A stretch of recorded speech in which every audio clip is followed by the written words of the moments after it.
আসসালামু আলাইকুম ওয়া রাহমাতুল্লাহি ওয়া বারাকাতুহু। Welcome everyone to this channel. সহজ টেকনিক চ্যানেলের পক্ষ হতে সকলকে জানাচ্ছি আন্তরিক প্রীতি এবং শুভেচ্ছা। প্রিয় দর্শক, যদিও এ চ্যানেলের ভিডিওগুলো দুর্বল শিক্ষার্থীদের জন্য নির্মিত, তবুও আমি আত্মবিশ্বাসের সাথে বলছি, আজকের ভিডিওটি যারাই দেখবেন তাদের সকলের জীবনে এটি একটি মাইলফলক হয়ে থাকবে। কারণ ইংলিশে প্রশ্ন করার স্টাইলগুলো এবং এর উত্তর দেওয়ার কৌশলগুলো এমন সহজ টেকনিকে প্রেজেন্টেশন করা হয়েছে এই ভিডিওটিতে, ভিডিওটি না দেখলে বোঝানো যাবে না। যারা চ্যানেলটি সাবস্ক্রাইব করেছেন তাদের সকলের সুস্বাস্থ্য এবং দীর্ঘায়ু কামনা করছি। আপনি এই চ্যানেলে নতুন হয়ে থাকলে চ্যানেলটি অবশ্যই সাবস্ক্রাইব করবেন, ভিডিওটিতে একটি লাইক, কমেন্ট এবং শেয়ার করবেন। ধন্যবাদ। আজকের ভিডিওর খেলা শুরু হবে ফেলে দিয়ে। এখান থেকে যত প্রকার ইন্টারোগেটিভ সেন্টেন্স তৈরি করার কৌশল এবং তার অ্যান্সার দেওয়ার নিয়ম, সবগুলো স্টাইলে আমরা আজকে শিখব এই ফেলে নামের ভার্ব দিয়ে। এই ফেলেকে আমরা কনভার্ট করলাম এখানে সেন্টেন্সে। এটি একটি প্রেজেন্ট ইনডিফিনিট টেন্স এবং সাবজেক্ট হলো থার্ড পারসন সিঙ্গুলার নাম্বার। এ কারণে এখানে ফেলের সাথে যুক্ত হয়েছে এস। এই ধরনের সেন্টেন্স আমরা সকলে জানি। হি ফেলেজ, সে খেলে। এটিকে আমরা ইন্টারোগেটিভ সেন্টেন্সে কনভার্ট করব। প্রেজেন্ট ইনডিফিনিট টেন্সের পার্মানেন্ট সাহায্যকারী ভার্ব হলো ডু এবং ডাজ। যেহেতু subject third person singular number, সেহেতু এখানে ডাজ হয়েছে। আর এর সাথে এস বসবে না, এর বেস ফর্ম হবে, ভার্বের বেস ফর্ম। এই সেন্টেন্সটিকে আমরা বহু প্রকার ইন্টারোগেটিভ সেন্টেন্স করব। এই ম্যাজিকটি আজকের ভিডিওর মূল থিম। এই স্ট্রাকচারটি ভালো করে লক্ষ্য করুন। এটি হলো ইন্টারোগেটিভ সেন্টেন্স, এটি হলো তার অ্যান্সার। এটি হলো ইন্টারোগেটিভ সেন্টেন্স, এটি হলো তার অ্যান্সার। এখানে মজার বিষয় হলো লাল গাড়ি বিশিষ্ট সব সেন্টেন্সই ইন্টারোগেটিভ সেন্টেন্স। এখানে একটি বিষয় মনে রাখবেন, সব ক্ষেত্রেই ডাজ হি ফেলে আছে। এই ডাজ হি ফেলের সাথে আমরা এখানে ডাব্লিউএস কোশ্চিন যোগ করেছি। ডাজ হি ফেলের কোনো ভুল নেই, ডাজ হি ফেলে থাকবে। প্রত্যেকটি সেন্টেন্সেই ডাজ হি ফেলে থাকবে, প্রত্যেকটি সেন্টেন্সেই ডাজ হি ফেলে থাকবে, প্রত্যেকটি সেন্টেন্সেই, ইন্টারোগেটিভ সেন্টেন্সেই প্রত্যেকটি সেন্টেন্সে ডাজ হি ফেলে থাকবে। আপনি যতগুলো সেন্টেন্স তৈরি করুন এই নিয়মে হবে। এখানে একটি বিষয় মনে রাখতে দরকার, এই ভার্বটিকে আপনি যত শতটি ভার্ব করবেন অত শতটি একটি একটি ইন্টারোগেটিভ সেন্টেন্স হলো।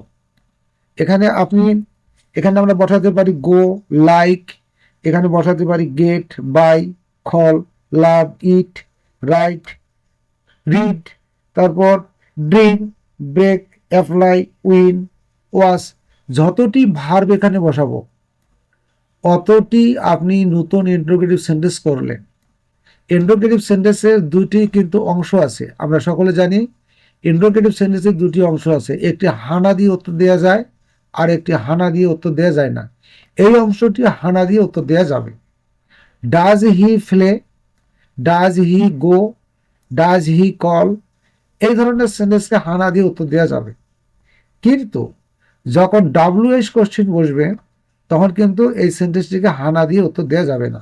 উদাহরণস্বরূপ দেখুন, যখন আমরা বলবো হি ফ্লেজ, তখন এটি হবে অ্যাফার্মেটিভ সেন্টেন্স, ইন্টারোগেটিভ হবে না, সে খেলে। যখন বলবো ডাজ হি ফ্লে, সে কি খেলে, এর উত্তর দেওয়া আছে হ্যাঁ অথবা না, ইয়েস অথবা নো। যখন বলবো হোয়াট ডাজ হি ফ্লে, সে কি খেলে, অর্থাৎ কোন খেলাটি খেলে, সেই খেলাটির নাম এখানে উল্লেখ করতে হবে অ্যান্সারের সময়। হোয়াট ডাজ হি ফ্লে, সে কি খেলে। প্রত্যেকটি অ্যান্সারের সময় হি ফ্লেজ হবে, প্রত্যেকটি অ্যান্সারের সময় যতগুলা আপনি উত্তর করবেন সবগুলোতে হি ফ্লেজ থাকবে। তারপর কি খেলে, এখানে ফুটবল খেলে, এখানে আমরা দিতে পারি গেম খেলে, এখানে দিতে পারি মিউজিক খেলে, এখানে দিতে পারি ক্রিকেট খেলে, এখানে যে কোনো একটা খেলার নাম দেওয়া যাবে।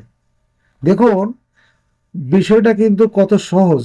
ডাব্লিউএস কোশ্চিনটি কি চাচ্ছে সেটি আনতে হবে।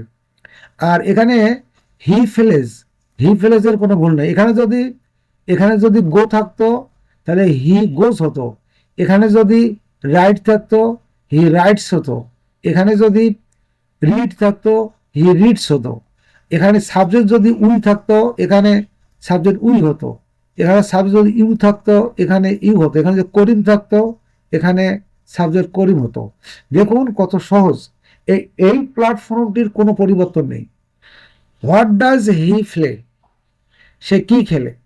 হি প্লেজ, সে খেলে ফুটবল বা ক্রিকেট বা দাবা বা গেম বা মিউজিক ইত্যাদি খেলতে পারে।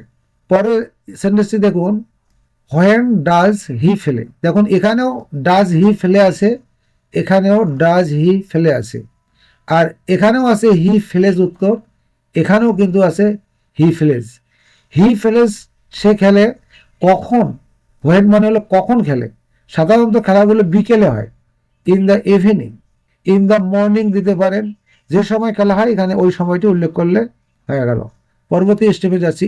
এইগুলোর কিন্তু পরিবর্তন হচ্ছে না, এইগুলোর পরিবর্তন হচ্ছে না, আনসারের এইগুলো পরিবর্তন, হি ফ্লেজেরও কোনো পরিবর্তন হচ্ছে না। পরবর্তী স্টেপে যাচ্ছি, দেখো হোয়াই দিয়ে এখানে প্রশ্ন, হোয়াই ডাজ হি প্লে, সে কেন খেলে, হোয়াই মানে কেন, সে কেন খেলে, সে বিভিন্ন কারণে খেলা খেলতে পারে, বিভিন্ন কারণ থাকতে পারে। যেমন হি ফেলেজ, এই হি ফেলেজের কোনো অ্যান্সারের সময় হি ফেলেজের কোনো ভুল নেই, এই উত্তরটি থাকবেই। হি ফেলেজ সে খেলে ফর ফান, মজা করার জন্য। আমরা এখানে আরো অনেক কিছু দিতে পারি। টু স্টে ফিট, সে শরীর ফিট রাখার জন্য খেলা খেলতে পারে। টু আর্ন মানি, সে অর্থ উপার্জনের জন্য খেলা খেলতে পারে। এখানে ফর ফান, সে মজা করার জন্য খেলে। আমরা এখানে যে কোনো জিনিস দিতে পারি পছন্দ অনুযায়ী। পরে দেখুন, হোয়ার ডাজ হি প্লে, সে কোথায় খেলে। হি প্লেজ, এই অংশটি থাকছে, সে খেলে in the field, in the my school, আমার স্কুলে খেলে। এখানে যে জায়গায় খেলে সেই জায়গায় দিতে হবে। ইন দ্য ফিল্ড সবচেয়ে পারফেক্ট, ইন দ্য ফিল্ড, সে খেলে ইন দ্য ফিল্ড। পরবর্তী স্টেপে যাচ্ছি, দেখুন ডাজ হি ফেলের এই অংশটির কোনো পরিবর্তন নেই, শুধু ডাব্লিউএস কোশ্চেন বসবে, আর আনসারের সময় এই এই অংশটিরও কোনো পরিবর্তন নেই। পরবর্তী স্টেপে যাচ্ছি, দেখুন উইথ হোম, কার সাথে, ডাজ হি ফেলে, সে কার সাথে খেলে। হি ফ্লেজ, এইটুকু কিন্তু আবার ঠিক আছে, এর কোনো পরিবর্তন হয়নি। He plays for a new team, with a new team, for a new team, অথবা এখানে আরো দেয়া যায় হিজ ফ্রেন্ডস, তার বন্ধুর সাথে খেলে। এখানে ফর এ নিউ টিম, এটি নতুন দলের সাথে বা টিমের সাথে খেলে। হাউ ডাজ হি প্লে, সে কিভাবে খেলে, সে কিভাবে, হাউ মানে কিভাবে, এখানে হাউ ডাজ হি প্লে, সে কিভাবে খেলে। এখানে দেখুন হি প্লেজ, সে খেলে ভেরি ওয়েল, খুব ভালোভাবে খেলে, ভেরি ওয়েল, খুব ভালোভাবে খেলে। ডাজ হি প্লে, এখানে যতটি আপনি ভার্ব বসাবেন ওই ভার্বগুলো আবার এখানে আসবে, এখানে যে সাবজেক্ট থাকবে এখানেও ওই সাবজেক্ট আসবে, এই অংশটির কোনো পরিবর্তন নেই, এটি অ্যাফার্মেটিভ ফর্মে হয়েছে। তারপর স্টেপে দেখুন, হাউ লং, কতক্ষণ, ডাজ হি ফেলে, সে কতক্ষণ ধরে খেলে। ভালো করে লক্ষ্য করুন, হাউ লং মানে এটা কতক্ষণ ধরে সে খেলে। হি ফেলে, সে খেলে ফর 2 আওয়ার্স, সে 2 ঘন্টা ধরে খেলে। এখানে 2 আওয়ার্স দিতে পারেন, 1 আওয়ার দিতে পারেন, 3 আওয়ার্স দিতে পারেন, সে যতক্ষণ খেলে অতক্ষণ দিতে পারেন। হুইচ গেম, সে কোন খেলাটি খেলে। Which game does he play, সে কোন খেলাটি খেলে। এখানে খেলার নাম দিতে পারেন, এখানে ফুটবল হতে পারে, যেটা একটু আগে বললাম ফুটবল হতে পারে। হি ফেলে, সে খেলে ফুটবল খেলে, ক্রিকেট খেলে, গেম খেলে, অথবা মিউজিক খেলে। দেখুন আনসার করার সময় হি ফ্রেজের কোনো পরিবর্তন নেই, আর প্রশ্ন করার সময় ডাজ হি ফেলের কোনো পরিবর্তন নেই, শুধু এখানে ডাব্লিউএস কোশ্চেনগুলো বসবে।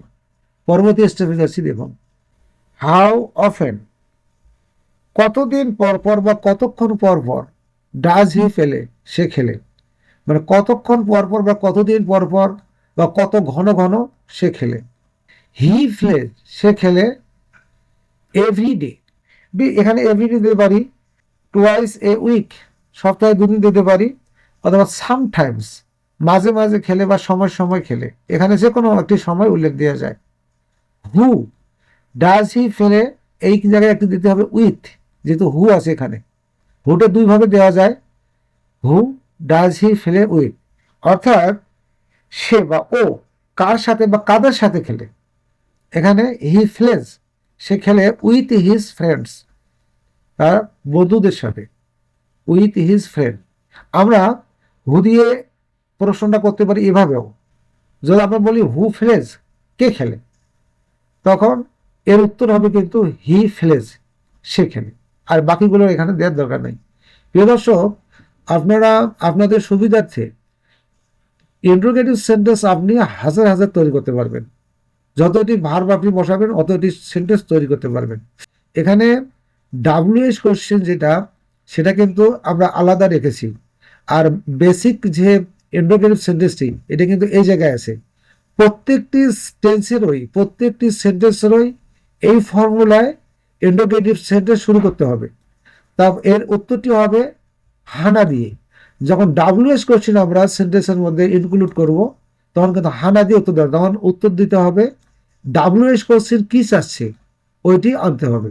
দেখুন প্রত্যেকটি সেন্টেন্সে ডাজ হি ফেলে আছে, আমরা কেন পাবো না? ডাজ হি ফেলে, এই ফেলের জায়গায় যতটি ভার্ব বসাবেন আপনি অতটি, 1000টি যদি এই জায়গায় ভার্ব বসান, 1000টি ইন্টারোগেটিভ সেন্টেন্স হলো। আপনি এই জায়গায় যতটি সাবজেক্ট পরিবর্তন করবেন অতটি নতুন সেন্টেন্স হবে। আবার যতটি টেন্স আছে অতটি তার পার্মানেন্ট অক্সিলারি ভার্ব আছে।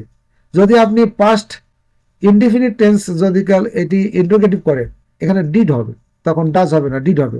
আপনি যদি ফিউচার ইনডিফিনিট টেন্স করেন, সেখানে উইল হবে। এখানে প্রেজেন্ট কন্টিনিউয়াস টেন্স করেন, এখানে এম হবে, ইজ হবে, অথবা আর হবে। যদি আমরা প্রেজেন্ট পারফেক্ট টেন্স করি, তখন এখানে হ্যাজ হবে অথবা হ্যাভ হবে। প্রত্যেকটি টেন্সেরই আলাদা আলাদা পার্মানেন্ট অক্সিলারি ভার্ব আছে, সেগুলো এখানে বসবে। আর সকল নিয়মই একই, সকল নিয়মই একই। যারা এই চ্যানেলটি সাবস্ক্রাইব করেননি, তাদেরকে অনুরোধ করবো চ্যানেলটি সাবস্ক্রাইব করার জন্য। আমি একটি প্রশ্ন রাখবো, আপনারা এই ফিলের জায়গায় আপনারা দেবেন গো। গো দিয়ে আপনি একটি যে কোনো ডাব্লিউএস কোশ্চেন দিয়ে একটি প্রশ্ন তৈরি করবেন, দেখবেন আপনি এটি কতটুকু পারেন। ভিডিওটি কেমন লাগলো অবশ্যই কমেন্ট করে জানাবেন। ভিডিওটি ভালো লাগলে অবশ্যই একটি মতামত দেবেন এবং ভিডিওটিকে লাইক করবেন। পরবর্তী ভিডিও দেখার আমন্ত্রণ জানাচ্ছি। বেল আইকনটি অন করে রাখুন। সকলের সুস্বাস্থ্য এবং দীর্ঘায়ু কামনা করে ভিডিওটি আজকের মতো এখানে শেষ করেছি। ধন্যবাদ সকলকে। খোদা হাফেজ।